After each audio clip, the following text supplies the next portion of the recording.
Bismillahirrahmanirrahim. Assalamualaikum warahmatullahi wabarakatuh.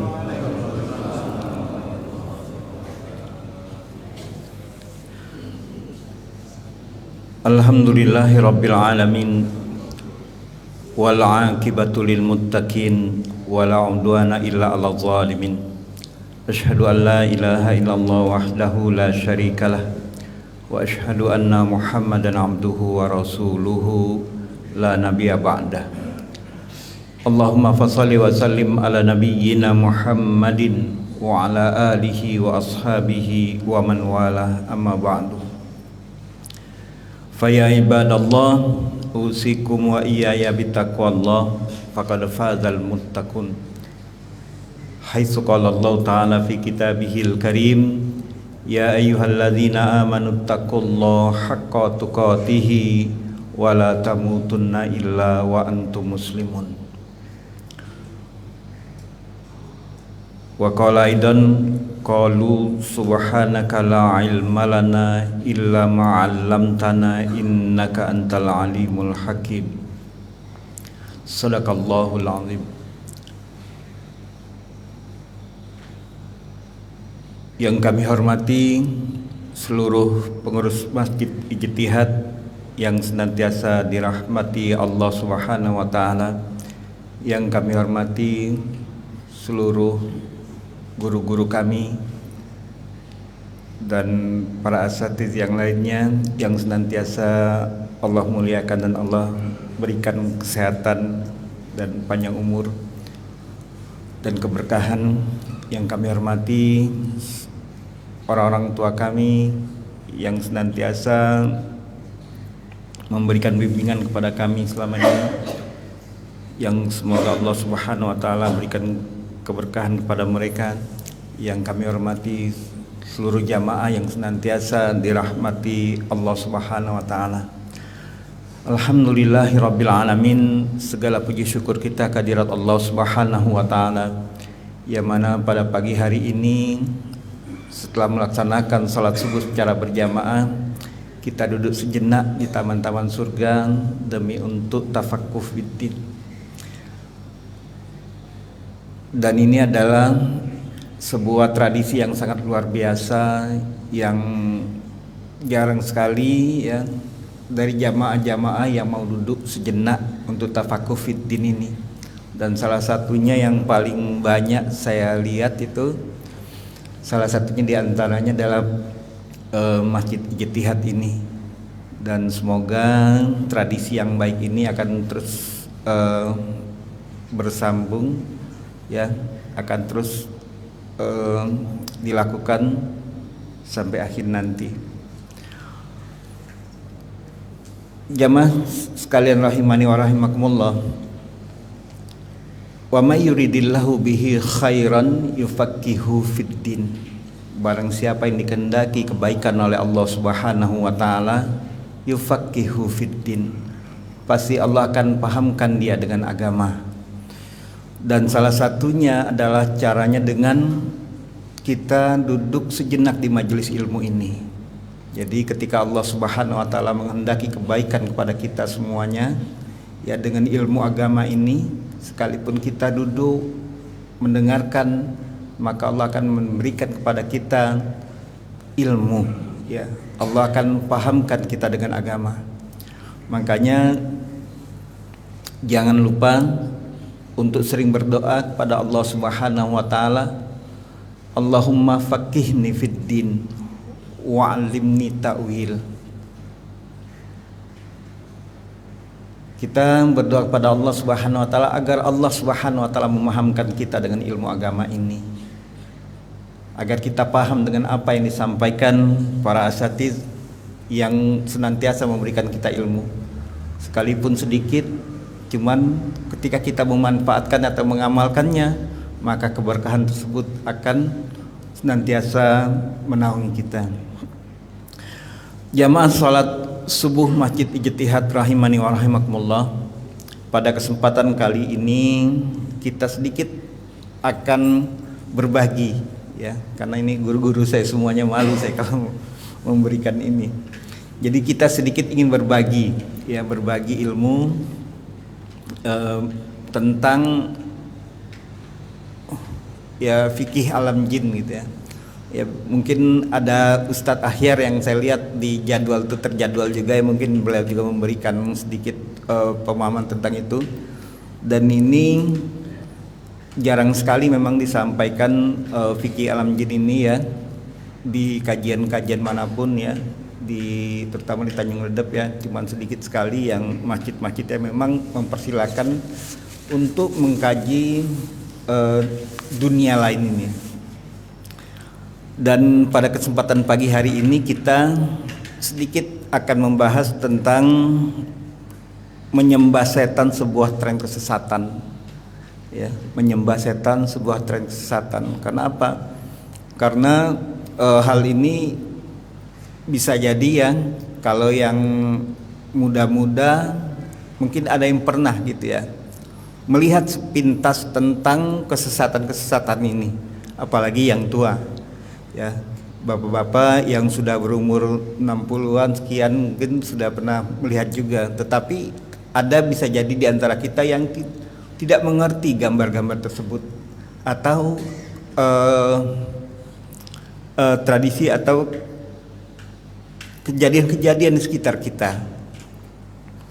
Nah, Allah Subhanahu wa taala telah menempatkan manusia, jemaah sekalian, ya, pada posisi yang sangat mulia dibandingkan makhluk yang lain. Tapi tetap saja manusia yang mau menghambakan dirinya pada jin jahat alias setan, tidak sedikit kita lihat manusia yang memang menghambakan dirinya kepada mereka. Kenapa? Karena mereka lihat itu sebuah sesuatu yang memang keren gitu, hebat, ya.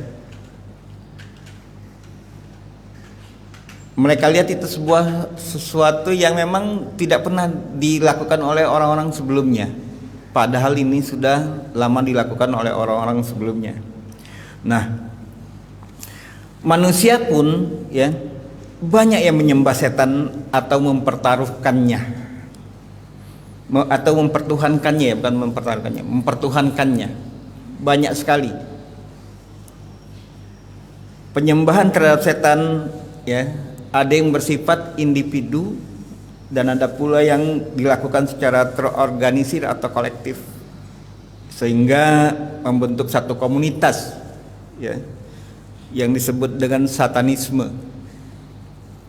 Dan ini banyak sekali kita, kalau kita perhatikannya di kalangan orang-orang yang berada gitu ya, dan kalangan anak-anak muda yang masih mencari jati dirinya.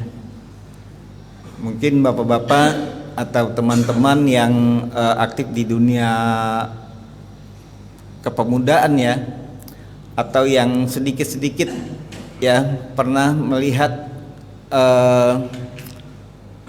band-band musik yang ada di Indonesia atau sebuah organisasi besar yang mungkin kita tidak menyangka kalau itu bagian dari mereka.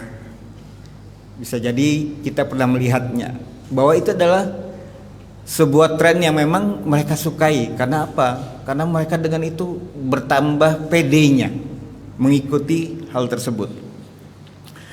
Jadi komunitas ini pertama kali diperkenalkan oleh Aleister Crowley, ya, pada tahun 1875 sampai 1947. Jadi sebenarnya saya ini pengen membuat slide ya. Sebenarnya kemarin tuh sudah kepikir membuat slide, tapi karena kemarin kelabanan ngisi pengajian gitu ya, kelabanan, akhirnya belum sempat untuk membuat slide. Insya Allah di lain kesempatan akan saya tampilkan slide-nya gitu ya, supaya kita lebih mengetahui lagi di mana yang selama ini kita lihat ternyata itu adalah simbol-simbol pemujaan setan, ya. Jadi pada awalnya ia mempelajari ilmu kebatinan, ya, sehingga menghantarkannya menjadi anggota Order of the Golden Dawn, sebuah organisasi yang mempelajari dan mengembangkan ajaran mistik dan ikut mengembangkannya di organisasi Freemason ya. Jadi organisasi Freemason ini adalah organisasi di bawah ketiaknya Zionis, ya, ketiaknya Zionis. Jadi secara garis besar ajaran satanisme itu dapat dikelompokkan kepada 3 ajaran besar. Yang pertama, religius satanisme, ya. Jadi setan menurut mereka adalah sumber kehidupan dan kekuatan alam yang tidak ada kaitannya dengan kehidupan akhirat. Nah, bagi penganutnya, setan berani melawan kehendak Tuhan sebagai bukti bahwa setan merupakan sebuah kekuatan natural yang ingin meningkatkan martabat manusia untuk berani melawan setiap penindasan. Jadi dianggapnya kita diperintahkan untuk beribadah ini sebuah penindasan menurut mereka, maka harus dilawan. Nah, kalau ada orang-orang yang seperti itu, nah bisa jadi nggak jauh-jauh, ya, mereka sudah terpengaruh oleh golongan-golongan ini, ya. Kan kita diperintahkan oleh Allah Subhanahu wa taala, wa ma khalaqatul jinna wal insa illa liya'budun. Nah, mereka ketika Allah perintahkan untuk tunduk dan taat kepada perintah-perintahnya, mereka tidak suka, ya, mereka nggak suka kalau diatur-atur untuk ibadah, kalau diatur-atur untuk menyembah Allah Subhanahu wa taala. Nah, mereka melakukan perlawanan-perlawanan di sini, ya. Ya, di semua agama, di semua agama. Ya, di semua agama. Kemudian yang kedua, Gothic Satanism, ya. Nah, ia merupakan ajaran setan yang menekankan pada bentuk-bentuk ritual seperti pengorbanan atau memberikan persembahan, ritual mistik dan sihir yang merupakan bagian dari tata cara ritual penyembahan pada setan dalam bentuknya yang kuno dan primitif. Nah, ini banyak sekali di negara-negeri Afrika, ya, negeri-negeri Afrika, dan tidak kalah juga di benua Amerika juga, bahkan di Indonesia juga banyak sekali hal-hal ini, ya, karena mereka ingin mendapatkan kekayaan, ya, mereka membuat ritual-ritual mistik, ya, memberikan pengorbanan dan persembahan. Bahkan ada yang memang sampai mengorbankan manusia, ya, sehingga mereka puas dengan hal itu. Kenapa? Karena dengan mengorbankan manusia, mereka bisa mendapatkan apa yang dia dapatkan selama ini. Ya, mungkin di antara golongan ini, ya orang-orang yang ingin menyihir seseorang, ya, ingin mendapatkan sesuatu dari seseorang atau ingin menguasai sesuatu sehingga dia membuat ritual-ritual tersebut, ya. Dan ada juga klub-klub band musik, ya, itu sekitar tahun 90-an itu sangat kental sekali, Pak, ya. Kalau yang ada yang umurnya sudah 50, 60, ya, mungkin yang mengikuti tren musik di tahun 90-an, ya. Banyak sekali grup-grup metal pada saat itu, ya, terutama metal-metal barat, ya. Dan Indonesia juga banyak sebenarnya, karena pada saat itu, ya, qadarullah, di sekeliling saya itu, kalau di kampung saya dulu, Pak, ya, di daerah, ada di satu daerah di Sumatera itu, kalau buat grup musik itu mungkin bisa sampai 15 band dalam satu RT, karena mereka suka semua, suka, ya. Dan di antara mereka itu ada yang memang arahnya ke situ. Bahkan ada salah seorang dari keluarga saya sendiri yang memang sangat bangga gitu, ya, mengikuti hal-hal tersebut, ya. Yang saya ketahui dari mereka itu, mereka sebelum mengadakan festival itu atau naik panggung itu, ada yang menyembelih salah satu hewan, kemudian darahnya dihisap sama mereka. Nah, ini kejadian, Mbak. Bahkan lebih dari itu, Bahkan di negeri barat sendiri ada yang memang sebelum pertunjukan itu mengorbankan seseorang, disembelih orang itu, dikelilingi sama dia, disembelih sebagai bentuk pengorbanan, karena mereka memang alirannya ke sana, mempertuhankan setan. Dan ini banyak sekali di sekitar tahun 90-an tersebut, ketika grup-grup metal tersebut sedang jadi-jadinya pada saat itu, ya. Dan ini mungkin anak-anak muda yang berhobi dengan musik, ya, pasti tahu dengan hal itu. Makanya kalau kita lihat Pak, nanti ada baju-baju, kaos-kaos ya gitu ya, yang berlambangkan apa Pak? Berlambangkan segi 5 Pak ya, segi 5 yang terbalik gitu ya. Biasanya kan kalau segi 5 gini Pak ya. Nah kali ini terbalik segi 5-nya, kemudian ada gambar seperti kambing gitu ya, kambing, wajah kambing gitu ya, muka kambing, kemudian tanduknya yang panjang. Nah itu adalah salah satu gambar-gambar yang mereka sangat idolakan, dan di situ mereka ketika ada ritual-ritual seperti itu, gambar itu tidak akan pernah lepas dari mereka.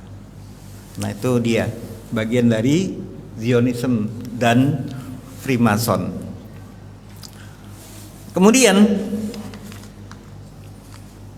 begitu juga di negara-negara Afrika gitu ya, banyak sekali mereka ketika mengatakan ritual-ritual mistik itu ya, untuk mendapatkan sesuatu yang mereka inginkan. Nah itu di Indonesia juga banyak, bahkan di Berau juga ada, ya, ada di Berau juga ritual-ritual yang seperti itu demi untuk mendapatkan harta, ya. Ya kita tahu sajalah, ya, kita tahu saja. Kemudian yang ketiga, satanic dabblers. Jadi ajaran ini merupakan sinkretisasi atau gabungan dari berbagai aliran kepercayaan dan memperkaya dirinya dengan aliran sihir. Ritual penyembahan setan dengan cara ini sering dilakukan dengan cara menggali dan merusak kuburan tertentu. Nah ini terjadi ya, banyak terjadi. Jadi kalau mereka ingin kekuatan ya, ingin kebal, ingin segala macam, mereka datangi kuburan yang mungkin ditentukan oleh ininya, oleh pemimpinnya. Kuburan siapa yang bakal kita bongkar? Apakah kuburan baru, ataukah kuburan yang sudah lama, atau kuburan anak-anak? Nah itu mereka meyakini sekali bahwa mereka akan mendapatkan sebuah kekuatan di sana ketika mereka itu ingin ya mengambil satu ilmu, misalnya ilmu kekebalan, dan itu sangat sering terjadi terutama di daerah-daerah Jawa ya, membongkar kuburan kemudian mengambil tali pocongnya atau memang mengambil salah satu bagian tubuh dari manusia tersebut. Nah ini banyak sekali dilakukan.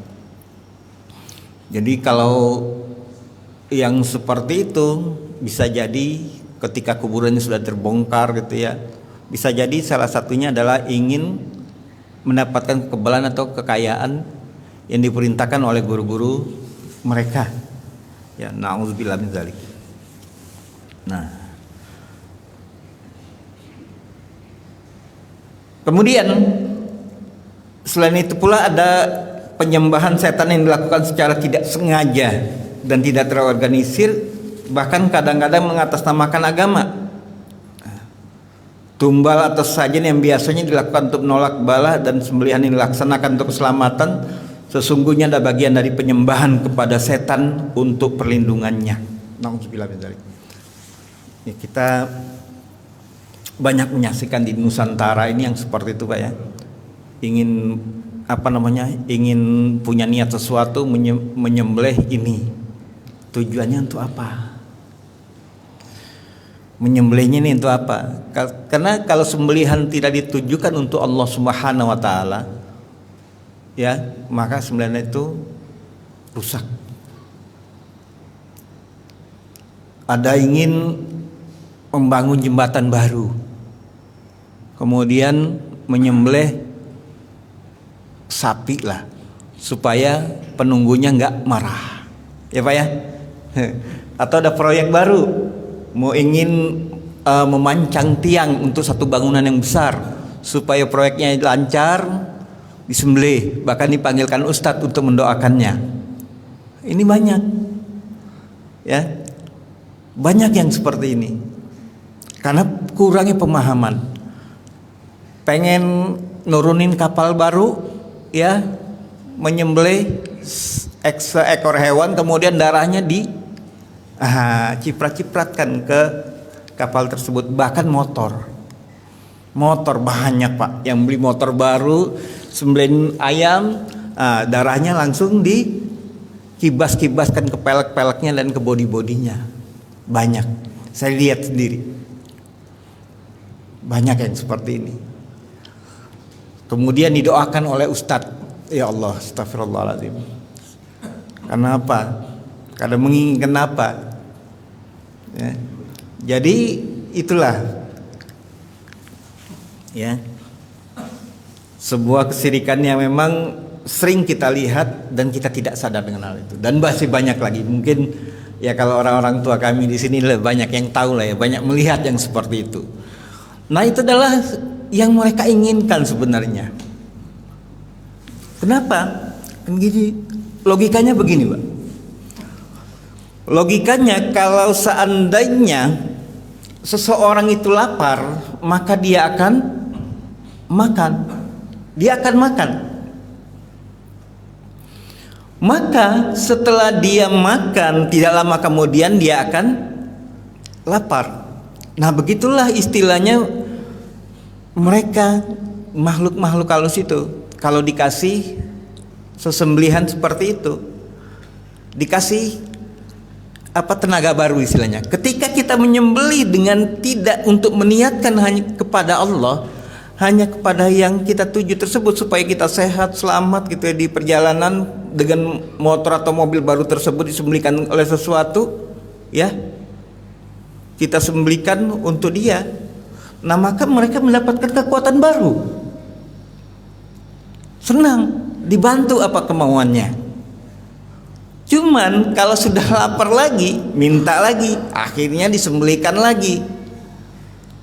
Bahkan ini ada kejadian Pak di satu tempat, ya, karena saya tahu sendiri kasusnya ini gitu ya.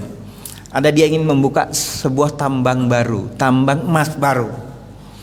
Kemudian karena dia pakai penasihat spiritual, sehingga penasihat spiritualnya tersebut meminta dia untuk menyembelihkan seekor sapi.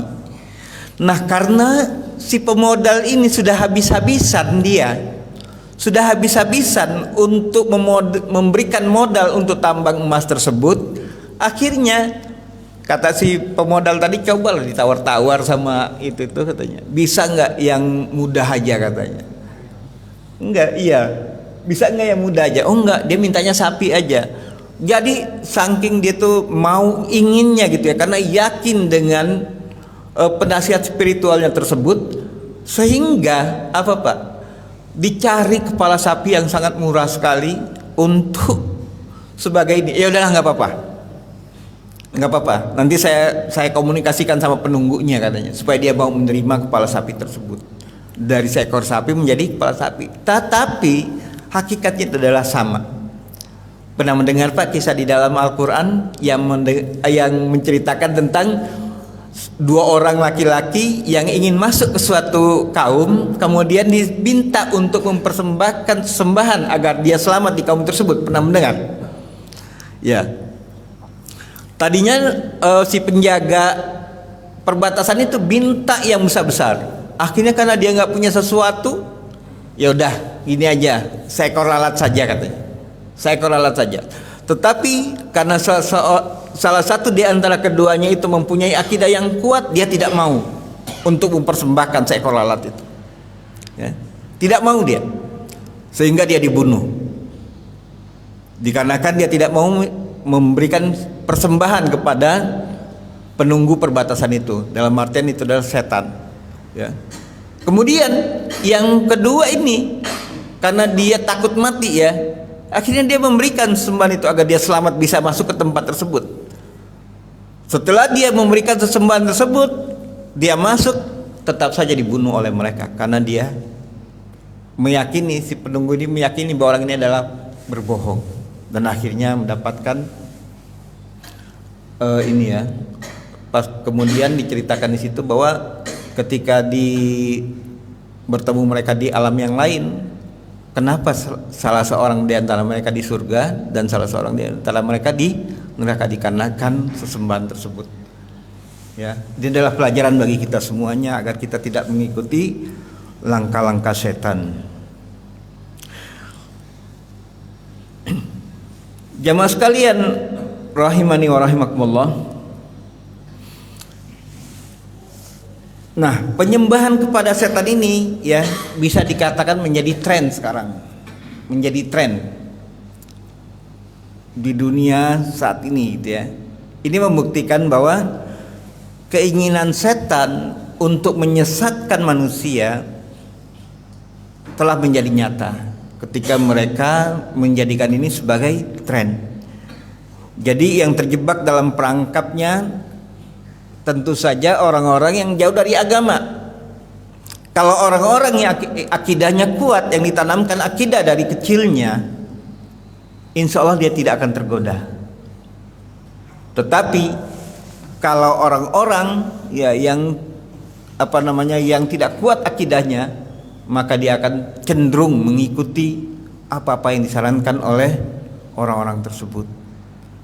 Dan bahkan nauzubillah ya, ada dia sudah paham itu, tetapi dikarenakan keinginan syahwat dunianya kuat, dia masih mengikuti hal tersebut. Karena beberapa kali saya meruqyah orang-orang yang terpapar hal tersebut gitu ya. Seperti dia ke satu tempat untuk mendapatkan kekayaan harus ke tempat itu setiap tahun. Diajak mertuanya tapi dia menolak. Diajak mertuanya tapi dia menolak. Akhirnya dia tidak sanggup ya. Akhirnya dia ikuti tetapi jiwanya menolak gitu ya. Karena mertuanya seperti itu. Harus ke tempat ini setiap tahun pokoknya. Karena kekayaan kita dari ini. Ya. Orangnya kaya tapi nggak nyaman kekayaannya itu. Sehingga mantunya tersebut menolak untuk mengikuti hal tersebut karena dia paham. Sehingga dia minta kepada kami pada saat itu untuk meruqyah dirinya karena sedang tidak dalam keadaan baik-baik saja pada saat itu. Nah, inilah yang memang banyak dilakukan oleh orang-orang ya yang menginginkan kekayaan dengan cara yang pintas gitu ya. Dengan cara yang pintas. Bisa dilihat ya, dia tidak punya usaha yang ini gitu. Dia memang kelihatan punya usaha gitu ya. Tetapi usahanya kelihatan sepi, tetapi duitnya banyak aja. Duitnya banyak aja, investasi juga enggak, yang lain juga enggak. Tetapi duitnya banyak aja. Ya. Dari mana dia dapatkan? Bukannya suudzon, tapi memang keadaannya seperti itu.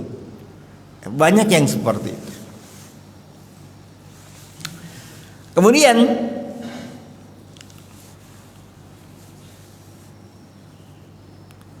penyembahan kepada setan ya bisa dikatakan menjadi fenomena di dunia internasional ya. Ini sangat banyak sekali ya. Ada di salah satu majalah gaib ya, kalau bapak-bapak pernah memiliki majalah ini gitu ya, pernah mengangkat tema sebagai kajian utamanya para pemuja setan dari Israel sampai Indonesia. Jadi kelompok satanisme ini dimanapun mereka berada, mereka akan membentuk komunitas ya. Karakternya semuanya sama, kejam, sadis, paling senang menumpahkan darah. Kumpulan orang-orang yang stres, suka minum darah manusia, bahkan ada yang terbiasa memakan daging manusia atau kanibal. Nah, ini mereka di setiap negara pasti ada. Bahkan kalau kita pernah mendengar yang pernah viral di Indonesia ya, ketika dia menggali kuburan kemudian jenazahnya diambil dan dia makan, itu adalah salah satu dari pemujaannya terhadap setan. Karena ingin apa? Ingin kebal, ingin mendapatkan suatu ilmu yang sangat ini.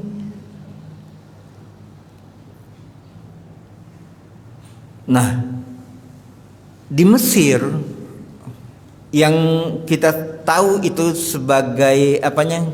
Kiblat ya, kiblat ilmu agama dengan Al-Azharnya pun tidak luput dari hal tersebut gitu ya.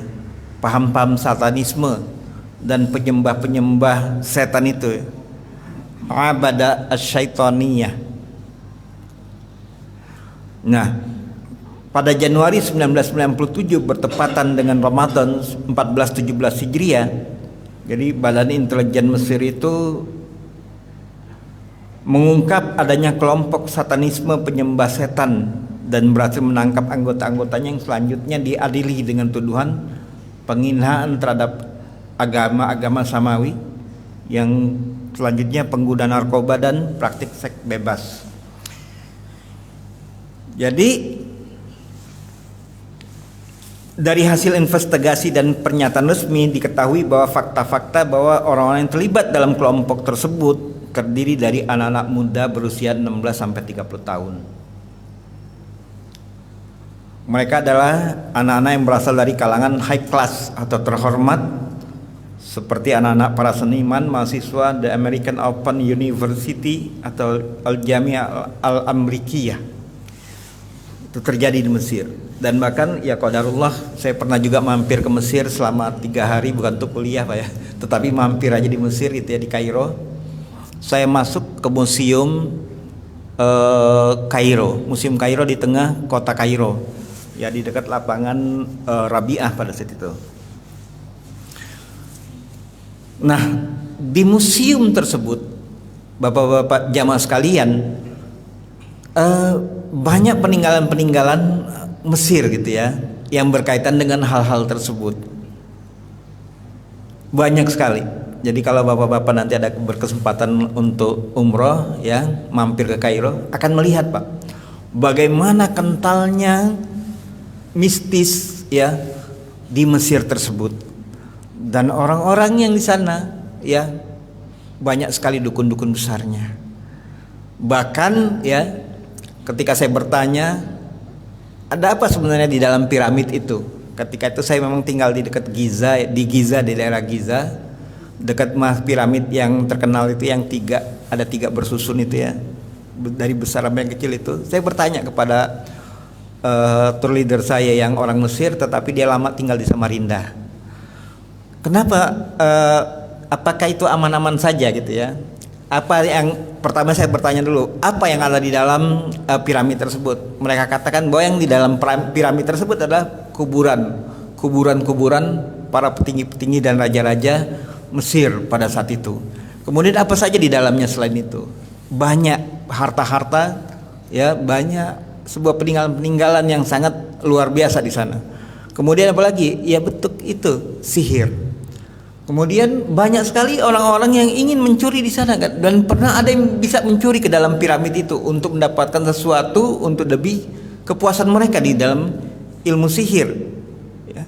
Banyak sekali yang ini apa yang didapatkan oleh mereka pada saat itu. Jadi ketika saya tanyakan kepada guru ruqyah saya yang pernah khutbah di sini juga, pernah saya bawa ke sini pernah khutbah juga Jumat beliau di sini ya. Kata beliau, antum kalau di Mesir jangan ini katanya, jangan kepoan orangnya. Apa namanya? Jangan mau ini semuanya mau dikunjungi. Kenapa? Karena ternyata Pak, ketika kita berfoto-foto di tempat-tempat yang seperti itu, pengaruh setannya sangat kuat sekali. Mungkin ada yang pernah ke Turki Pak, ke Turki, umroh plus Turki ya. Ada di sana ya, namanya ada gantungan-gantungan yang biasa ditaruh di pohon ya. Itu dijadikan apa namanya? Dijadikan sebuah kenang-kenangan lah dari Turki itu. Nah, ternyata itu adalah bentuk sihirnya orang-orang yang di sana. Dan kita senang dengan membeli itu. Begitu juga saya ke kota Kairo itu pernah saya ke pasar, namanya pasar apa itu ya? Di dekat kampus Al-Azhar ya. Nah di situ ada pasar yang memang menjual oleh-oleh ya. Saya banyak membeli yang ini, yang murah-murah gitu ya. Cuman yang unik-unik gitu ya. Ternyata saya foto, saya share ke guru saya, itu ternyata ini sihirnya kuat banget ini katanya. Antum udah antum bakar aja, nggak usah antum kasihkan ke orang sebagai kenang-kenangan. Antum bakar aja katanya. Karena bisa jadi Pak, siapa yang di rumahnya ada replika, mohon maaf nih, Candi Borobudur Pak. Siapa Pak? Yang di rumahnya ada replika Candi Borobudur. Atau yang lain Pak. Itu jangan sekali-kali kita taruh dalam rumah Pak. Pengaruh setannya kuat sekali itu. Atau siapa yang tidak, kalau kita ke sini, siapa yang senang kalau wisata ke sana, mampir ke sana Pak. Atau ke candi yang sebelahnya. Jangan Pak, jangan foto Pak. Karena kalau kita pajang foto di rumah itu Pak ya, itu setan sangat senang sekali di sana itu. Makanya diharamkannya foto itu Pak, seperti itu. Makanya kalau kita foto, pilih-pilih juga tempatnya, jangan sembarangan fotonya. Ada yang senang nih foto di tempat-tempat yang unik-unik gitu ya. Ternyata di situ kayak kastil-kastil gitu ya. Itu tempatnya setan kebanyakan. Makanya jangan sembarangan foto di sana. Nah, jamaah sekalian rahimani wa rahimakumullah, ini memang kajian yang menarik ya. Insya Allah di kedepannya kalau memang ada kesempatan lagi ya, saya akan buatkan ininya ya, slide-nya, dan akan kita lihat ya bagaimana pengaruh-pengaruh tren kesesatan ini sangat banyak sekali di masyarakat, tetapi tidak pernah kita ketahui bahwa itu adalah sebuah kesesatan. Makanya kita banyak orang-orang anak-anak muda gitu ya senang pakai baju-baju yang kaos-kaos Pak yang berlogo, bergambar-gambar kayak ini metal segala macam itu Pak ya. Sebenarnya itu adalah keinginan mereka memang. Makanya saya sampai sekarang berpikir, siapa kira-kira yang pendananya di Indonesia ini, yang membuat logo desain baju seperti itu kemudian disebarkannya, dijualnya, dan kita mau membelinya, anak-anak kita. Bahkan itu ternyata dari tahun 80-an itu sudah ada Pak. Ketika itu saya masih ingat sekali, ada sebuah baju kaos gitu ya, tulisannya Son of God, Son of God, Son of God. Jadi karena kakak saya nggak tahu beli itu, lantas bapak saya ngelihat, ya qadarullah bapak saya kan ngerti juga bahasa Inggris, bahwa itu adalah anak Tuhan. Dia nggak tahu kalau tulisan itu artinya itu. Makanya kita ingin membeli sesuatu Pak, dilihat dulu tulisannya apa, kita pahami dulu tulisannya apa. Jangan sembarangan membeli. Ya anak-anak kita, anak-anak muda kita kalau membeli baju itu maunya kerennya aja, tetapi dia tidak membaca tulisannya apa sebenarnya. Ya. Dan itu adalah kemauan mereka. Dengan menyebarkan itu banyak orang yang melihat, maka itu akan menjadi tren bagi mereka. Dan akan menambah pengikut mereka tanpa kita sadari. Dan rata-rata anak-anak yang memakai baju-baju itu akan lihat akhlak etikanya sangat kurang sekali. Seperti anak-anak pang sekarang udah banyak Pak ya di Haji Isa 3 ini ya, nongkrong-nongkrong di sebelah sana itu ya, itu banyak sekarang anak-anak pang sini. Nah itu membawa juga, nanti harus kita waspadai juga Pak, yang seperti itu di Kabupaten Berau ini. Dan semoga saja kajian yang singkat ini jamaah sekalian rahimani wa rahimakumullah dapat membuka mata kita untuk mengetahui bahwa tren kesesatan setan itu memang ada ya, dan nyata di tengah masyarakat kita.